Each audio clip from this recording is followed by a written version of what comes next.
Okay, so what is self-Reiki supposed to feel like? When you are practicing on yourself, the sensations can be different. Every practitioner is different. Everybody receives information, perceives information in different ways. Some people tend to have like a euphoric experience when they're giving Reiki to somebody else. And then when they're giving it to themselves, it's just a lot less intense.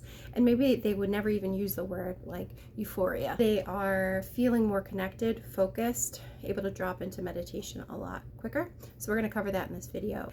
Questioning whether or not it's working when hands are on your own body, because the feelings tend to be less intense. You're on both ends of the perceiving, okay? So you might be overthinking it. It can sometimes get a practitioner in their head a little bit more, like, am I just feeling the warmth of my hand? There tends to be a bit of self-doubt when it comes to their self-Reiki practice. I personally believe, and I teach, that this can diminish by practicing on other people, whether you're Reiki 1 or 2.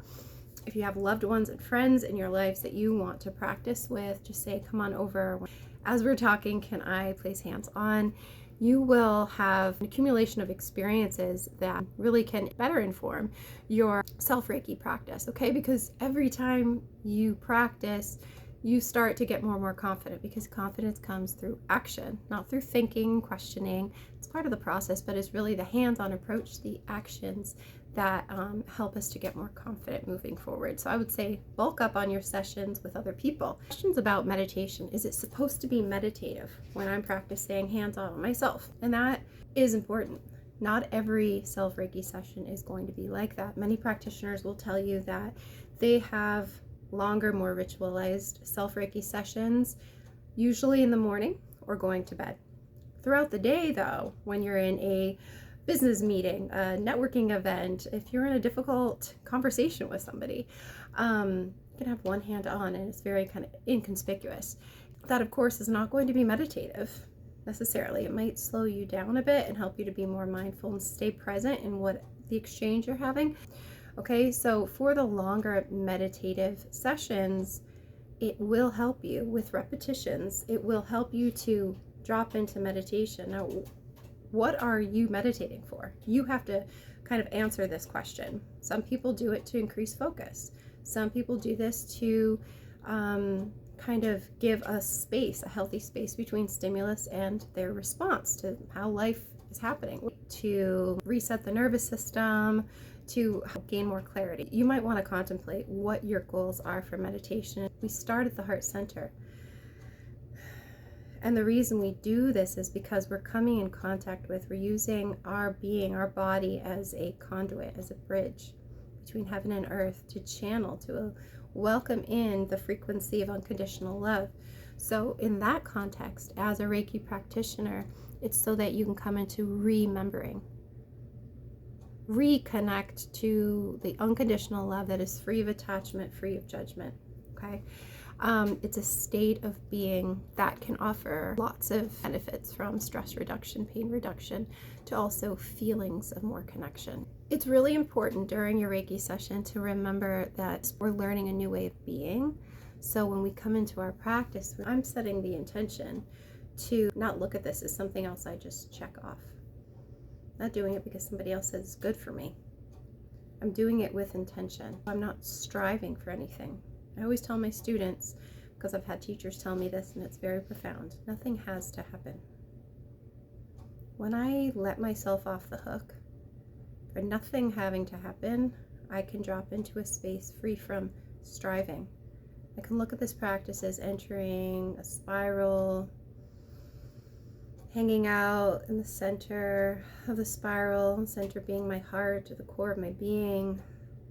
Be open, just be open or willing to receive any insights. I can use my breath. I can spiral back outward. And I do that for the sheer experience of hold an intention and see it through. Sometimes my being, much like yours, is going to need upregulation. Sometimes it's going to need downregulation. So we don't just engage in Reiki, whether practicing with others or for ourselves, to just calm our system. Sometimes we need to be upregulated, move out of a freeze response, a practice freeze response. We essentially want to be responsive.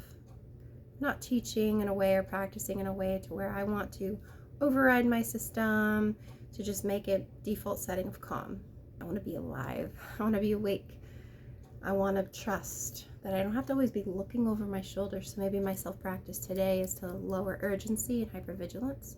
Maybe my practice next month is to increase focus, to sit longer with feelings of impatience, get through uncertain times. Okay, but I want to be responsive to what's happening. So I want to trust and know. I want to be guided in my practice that maybe as I sit here in meditation, I'm guided to say, girl, you got to get to the gym and create a pattern to get to the gym. You have to do strength training, or you really need to talk to so-and-so about this problem, or you better get to this specialist, or you know what, you need more fun in your life. But also small little sessions where I'm driving and I'm not meditating. Do not do that when you're driving, right? But I have a hand on and I'm connecting with Reiki energy, and I can have varying levels of kind of mindful connection to my practice, all for the purpose of making my baseline, what I come back to, feeling more aligned to what my intentions are. For me, I want a responsive system. I want to know if I need to kick ass, I can kick ass.